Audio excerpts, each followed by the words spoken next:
Bonjour à tous, on se retrouve pour une autre vidéo sur la chaîne Texama. Si vous avez traîné un petit peu sur Amazon à la recherche d'un PC préconfiguré, préinstallé Windows et tout ça, vous avez déjà dû voir une marque qui ressort énormément, même beaucoup, c'est Megaport. Ils ont des PC préconfigurés comme j'ai dit. Ils ont aussi un site web où ils ont un configurateur où vous pouvez choisir les pièces que vous voulez, ce qui est plutôt intéressant. Et du coup, on m'a souvent demandé, Aurélien, qu'est-ce que tu penses de Megaport ou oh, qu'est-ce que tu penses de ce PC que j'ai trouvé sur Amazon? Donc, j'ai pas mal regardé. Ils ont des trucs assez intéressants. Il y a d'autres trucs où je suis un peu en mode, bon, ce choix-là n'est pas forcément le meilleur. Ils ont aussi beaucoup de choix pour un peu mettre dans les yeux des gens pour que ça fasse plus joli. Forcément, ça fait plus vendeur. Par exemple, ils mettent plein de ventilateurs RGB, ce genre de choses. Pour les gens, ça fait plus qualité ou autre chose. Mais voilà, globalement, ils ont quand même des configs assez intéressantes. Et je me suis dit, regardons directement une de leurs configs. Du coup, je les ai contactés. Voici un de leurs PC juste ici. Ils me l'ont envoyé gratuitement et je tiens à préciser que je peux le garder. Et je vais certainement le garder parce que c'est un PC plutôt intéressant. Mais je n'ai aucune instruction comme quoi je dois dire que Megaport est génial, que vous devez tous aller commander sur Megaport ou autre chose. Mais je tiens à rester transparent sur le fait que oui, j'ai une config ici que je peux garder. Mais à côté de ça, il n'y a aucune vérification pour eux de la vidéo ou autre chose. Donc, je peux littéralement dire ce que je veux sur le site. Donc, justement, c'est ce qu'on va faire. On va évaluer Megaport. Donc, que ce soit les configs que vous avez un peu sur Amazon et même le site avec le configurateur où vous pouvez choisir les pièces que vous voulez. Du coup, cette config a été assemblée justement sur ce configurateur. Globalement, tout est disponible dans leur configurateur de ce que vous voyez ici. Il y a juste une différence, c'est la carte graphique. Ils ne fournissent pas de 2080 Ti, c'est une 2080 Ti de chez MSI pour information. Et ils vont jusqu'à une 2080 Super maximum, ce qui n'est pas, selon moi, si bizarre que ça, parce que pour la plupart des gens, une 2080 Ti, c'est totalement overkill. Ils ont aussi, et vous le verrez si vous allez sur leur site, ils n'ont pas un énorme choix comme Top Achat ou LDLC. Ils essayent de restreindre à un choix, on va dire, suffisant. Notamment si vous prenez une carte mère, vous aurez des Asus, des MSI, des Gigabyte. Vous avez vraiment les choix d'un peu toutes les marques. Mais vous n'aurez pas toutes les vraies cartes mères qui seraient disponibles sur LDLC ou Top Achat. Ça peut être un avantage pour certaines personnes parce que ça veut dire que c'est moins perturbant. Vous n'allez pas sur Top Achat par exemple, vous prenez une alimentation et puis vous voyez une liste de 100 alimentations qui s'affiche et vous êtes en mode je ne sais pas laquelle choisir. Parce que là vous avez un choix très réduit et c'est un choix logique et plutôt bon aussi. Il n'y a pas de truc où je suis en mode oh ça elle est vraiment mauvaise. À part deux trucs que j'ai remarqué, je tiens à le préciser. Ils fournissent des cartes mères B450 de Gigabyte. Elles sont plutôt mauvaises niveau VRM, mais après il y a d'autres choix à côté qui sont plutôt bons. Et ils fournissent aussi, pour information, des cartes mères en Z490 de chez ASRock qui sont aussi plutôt mauvaises au niveau VRM, mais pas non plus mauvaises au point que ça pourrait poser un énorme problème, mais je les prendrais quand même pas. Donc à part ces deux trucs-là, globalement, ils avaient des bons choix de pièces. Ils avaient aussi une assez grosse sélection de boîtiers un petit peu genre cheap, mais après un boîtier, c'est juste un boîtier, c'est juste une boîte en métal. C'est pas grave s'il est d'une marque pas très connue, tant qu'elle tient bien les composants en elle. Donc au niveau spec, rapidement, au niveau du boîtier, vous avez un Fantex P400 qui est normalement noir, mais ici c'est la version noire et blanche. Ça, c'est un petit problème qu'ils ont sur leur site, c'est qu'ils disent que vous avez une certaine couleur, mais ça peut être aussi bien une autre couleur parce qu'il existe des variations, donc il vaut mieux le préciser quand vous commandez dans la section commentaires, quoi. Si vous voulez par exemple une couleur en particulier. On a un Core i7 10700K. Pour le refroidir, un Master Liquid ML240L RGB de chez Cooler Master. La carte mère est une MSI Mag Z490 Tomahawk. On a 32 Go de RAM de chez Corsair en DDR4 3000 MHz. Un SSD d'1 Tera 970 EVO Plus de chez Samsung pour information, ainsi qu'un disque dur d'1 Tera. La carte graphique qui est juste énorme, c'est une RTX 2080 Ti Gaming Z Trio. Normalement, ils n'en fournissent pas sur le site, ils vont jusqu'à une 2080 Super, je tiens à le préciser. On a une alimentation de 700 watts de chez Enormax. C'est plus d'entrée de gamme, on va dire, mais elles sont quand même de très bonne qualité, donc pas trop de problèmes. Et un dernier truc qu'ils font, et ça c'est un avantage que j'ai vu directement par rapport à Top Achat et même LDLC, c'est que vous avez le choix des ventilateurs. Donc vous pouvez juste avoir les ventilateurs du boîtier, hein, ou alors vous pouvez rajouter des ventilateurs en plus. Donc ici j'ai rajouté 3 ventilateurs Be Quiet. C'est des Silent Wings 3 si je me souviens bien. Donc il y en a un à l'arrière, deux en haut, et puis évidemment il y a les deux ventilateurs de water cooling à l'avant. Et du coup, ça vous permet d'avoir le choix. Et ça, c'est plutôt cool parce que sur Top Achat, vous ne pouvez pas choisir. Donc, si vous avez un boîtier qui mérite plus de ventilateurs, vous ne pouvez pas les rajouter. Ou alors, il faut les commander à part et les installer par vous-même. Ce qui est un petit peu stupide. Donc maintenant, la réception, justement, quand vous recevez votre PC, qu'est-ce que vous avez? Dans mon cas, j'avais déjà la carte graphique séparée dans une autre boîte parce qu'elle est assez lourde. Mais normalement, si vous avez une plus petite carte graphique, ils l'incluront directement dans le PC. Ensuite, j'avais évidemment le PC plutôt bien emballé. Franchement, il aurait fallu pas mal de choses pour qu'il soit abîmé lors du transport. Vous allez même voir qu'ils ont rajouté quelque chose de très spécial. Donc là, il y avait une première boîte dans laquelle la boîte du PC était mise. Et c'était plutôt bien fermé. Il y avait aussi de quoi atténuer un petit peu les chocs sur tous les côtés. Il y avait la boîte du boîtier directement, qui a en plus une autre boîte encore dedans. Donc ça fait boîte dans une boîte dans une boîte.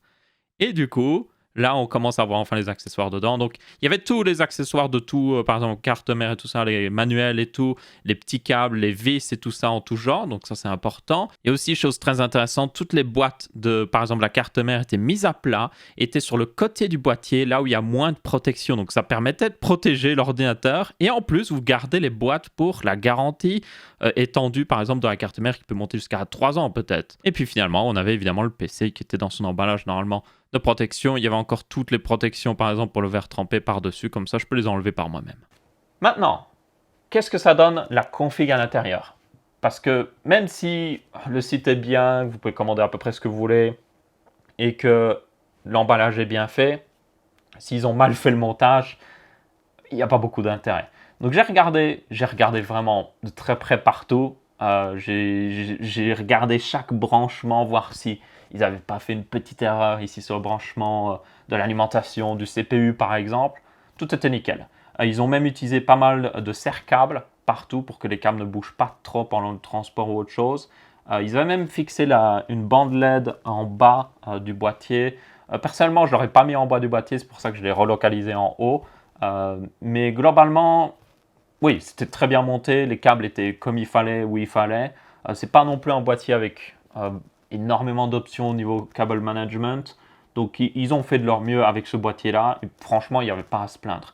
Les ventilateurs, les câbles des ventilateurs passent au bon endroit, notamment celui de l'arrière, ils passent pas n'importe où, ils passent au bon endroit. Il m'avait même pré-routé les câbles de la carte graphique pour dire, parce que cette carte graphique requiert 2 8 pins plus un 6 pins, donc oui, 3 câbles.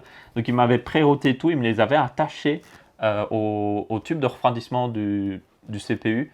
Et donc, j'avais juste littéralement à les détacher, les brancher dans la carte graphique, c'était nickel. Donc, ils ont vraiment pensé à tout. Maintenant, il y avait des trucs que j'aurais fait moi différemment, notamment, ils ont branché les ventilateurs au système de contrôle du boîtier, où vous pouvez juste appuyer pour contrôler les ventilateurs ici. Moi, je les aurais branchés à la carte mère, parce que c'est plus logique de les faire fonctionner, on va dire, de manière intelligente par rapport à la température du CPU. Mais pour certaines personnes qui s'y connaissent pas trop, c'est logique de mettre sur le boîtier parce que la personne qui ne connaît pas trop va pas aller forcément dans le logiciel de MSI ou autre chose pour contrôler. Il va peut-être utiliser simplement le bouton à l'avant. Donc je comprends la logique derrière. Visiblement, ils essayent surtout de construire des PC pour des gens qui n'y connaissent pas grand-chose. Donc pour quelqu'un qui ne connaît pas grand-chose, ce serait mieux. Même chose avec le RGB. Ils auraient pu tout brancher sur la carte mère, mais ils ont utilisé ce qui est fourni par Cooler Master. Vous avez une petite télécommande et un petit contrôleur qui est à l'intérieur et comme ça vous pouvez contrôler à distance. Donc ça encore une fois c'est pour rendre pour quelqu'un qui n'y connaît pas grand chose l'expérience plus simple. Il n'a pas besoin d'installer un logiciel, il a sa petite télécommande, il fait oh je veux du bleu ou je sais pas quoi, il est tout content. Donc ici personnellement tous les ventilateurs j'ai remis sur la carte mère, le RGB est contrôlé par la carte mère parce que c'est juste plus logique, j'ai remis la bande RGB en bas en haut. En réalité, je pense qu'ils l'ont mis en bas parce qu'ils ont l'habitude d'avoir toujours, et c'est par défaut, ils mettent toujours des ventilateurs RGB. Donc, s'il y avait eu des ventilateurs RGB en haut et à l'arrière, ça aurait été équilibré au niveau RGB. Mais moi, évidemment, vu qu'il n'y avait qu'une bande RGB en bas et presque rien en haut, ça faisait un peu déséquilibré. Mais c'est pas normal par rapport à ce qu'ils font d'habitude, donc je comprends qu'ils l'aient mis en bas. Du coup, maintenant, vous allez me dire, oui, mais ça, c'est le PC qui t'ont envoyé et forcément, ils l'ont vérifié. Et oui, vous avez totalement raison. Ils l'ont forcément vérifié pour qu'il soit tip-top nickel. Donc là, j'ai fait ce qui était le plus intéressant à faire. J'étais sur Amazon et j'ai regardé tous les avis. Littéralement beaucoup d'avis sur toute la config. Et j'ai regardé s'il y a des gens qui mettaient des images, mais je regardais comment étaient les câbles et tout ça. Et globalement, même majoritairement, tout était bon, il n'y avait aucun problème.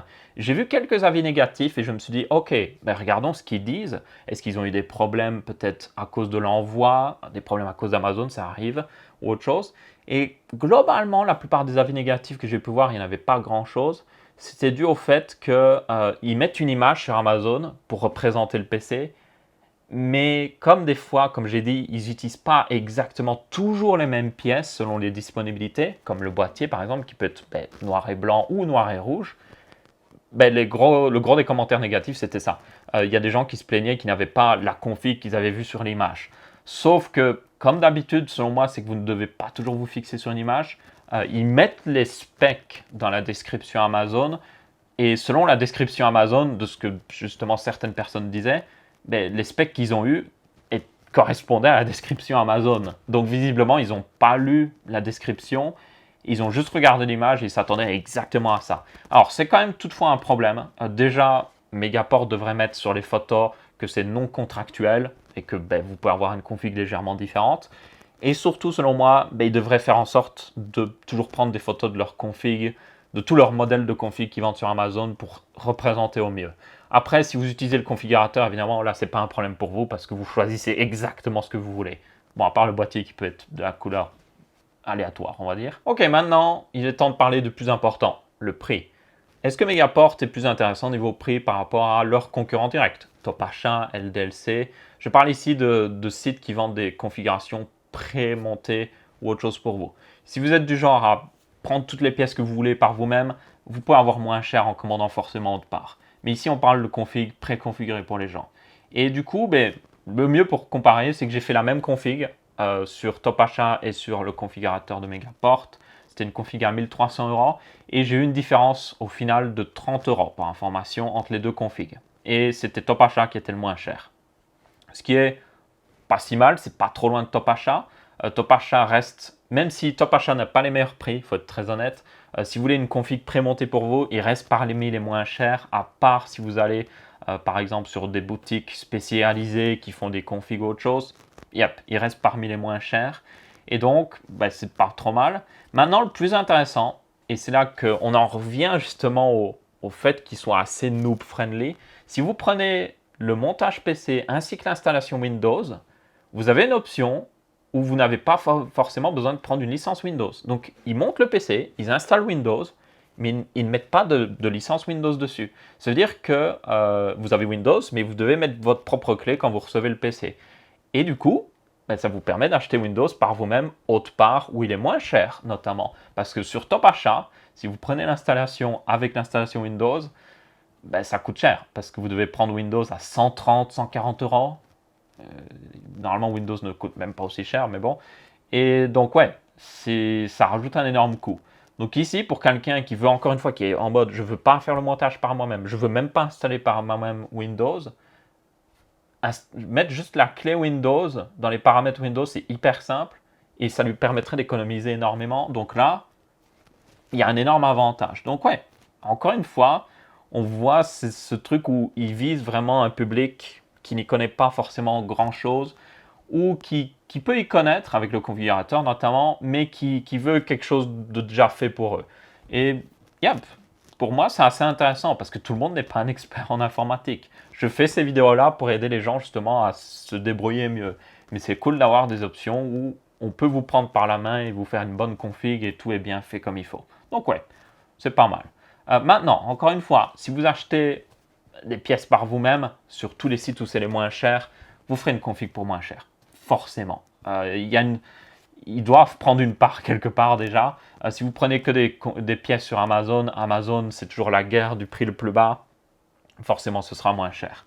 Donc c'est à vous de voir un petit peu. Mais selon moi, Megaport, je le vois plus dans un sens, hey, vous voulez un PC noob friendly, où c'est déjà fait pour vous et ils ont un bon choix de pièces, en gros. Et donc voilà, c'est à peu près tout. Du coup, j'ai des questions pour vous. Est-ce que vous avez déjà commandé un PC Megaport? Si c'est le cas, n'hésitez pas à donner vos retours dans les commentaires. Dites-moi ce que vous en avez pensé. Dites-moi si le montage était bien fait. Si vous avez pris l'installation Windows, est-ce qu'ils l'ont bien installé? Qu'est-ce qu'ils ont installé peut-être? Est-ce qu'ils ont installé juste les drivers ou est-ce qu'ils ont été un petit peu plus loin? Ça, je serais très intéressé. S'il y en a qui comptent en commander, Déjà, je le dis vraiment, ne vous sentez pas obligé de le commander. Vous prenez là où vous voulez. J'ai fait plein de vidéos avec des configs faites sur TopAchat et d'autres sites. Vous pouvez toujours commander là-dessus. Il n'y a aucun problème. Mais si vous décidez de commander, ils m'ont passé un petit code de réduction qui vous donne genre 20 € de réduction. Donc ça paye les frais de port en gros. Donc je vous le mettrai à l'écran normalement ainsi que dans la description. Si vous décidez de prendre justement leur PC, vous aurez aussi un lien vers le configurateur. Et du coup, c'est à peu près tout. Et évidemment, si vous avez des retours aussi, hein, si vous allez commander un PC chez Megaport, n'hésitez pas à me donner des retours. Est-ce que la config était bien montée? Est-ce que vous avez tout d'inclus normalement qui devrait être inclus? Est-ce que genre tout était nickel quoi? Ça, je suis très intéressé. Ça m'intéresse de travailler avec justement des entreprises qui montent des PC pour la simple et bonne raison, comme ça je suis indépendant, je ne suis pas associé avec une marque ou une autre. Je n'ai pas besoin de forcément demander toutes mes pièces à MSI, Asus ou autre chose. Et du coup, ça me laisse une grande liberté où je peux prendre n'importe quelle marque au final. Je peux aller voir, prendre des pièces Gigabyte, des pièces MSI, Asus, selon lesquelles sont vraiment les meilleures. Et du coup, ça me permet de faire plus facilement vidéo. Parce que là, maintenant, ça me donne une table de bench Intel que je n'avais pas jusqu'à maintenant. Donc, je vais pouvoir faire plus de tests par rapport à des processeurs Intel et tout. Ou notamment, pour les prochaines cartes RTX 3000, j'aurai une plateforme Intel pour tester. Pour, par exemple, tester la différence entre le PC Express 3.0 et le 4.0 de AMD. Ça devrait être plutôt intéressant. Donc ouais, merci à Megaport d'avoir rendu ça possible. Encore une fois, j'ai le droit de garder cette config et ils me l'ont envoyé gratuitement. Donc je tiens à rester honnête là-dessus. Et du coup, si vous êtes intéressé, vous aurez tous les liens dans la description. Merci à tous d'avoir regardé. Si vous avez bien aimé cette vidéo, vous pouvez laisser un petit pouce bleu ou un petit pouce rouge si vous n'avez pas aimé, ou un commentaire, comme j'ai dit, si vous avez plus de retours à donner. Si vous avez aussi des images de leur config à partager, vous pouvez me les envoyer par mail. Comme ça, je pourrais voir, ou par Twitter ou autre chose. Comme ça, je peux voir si justement le câble management est bien fait ou autre chose. Donc ouais, merci à tous et on se retrouve pour une prochaine vidéo. Ciao!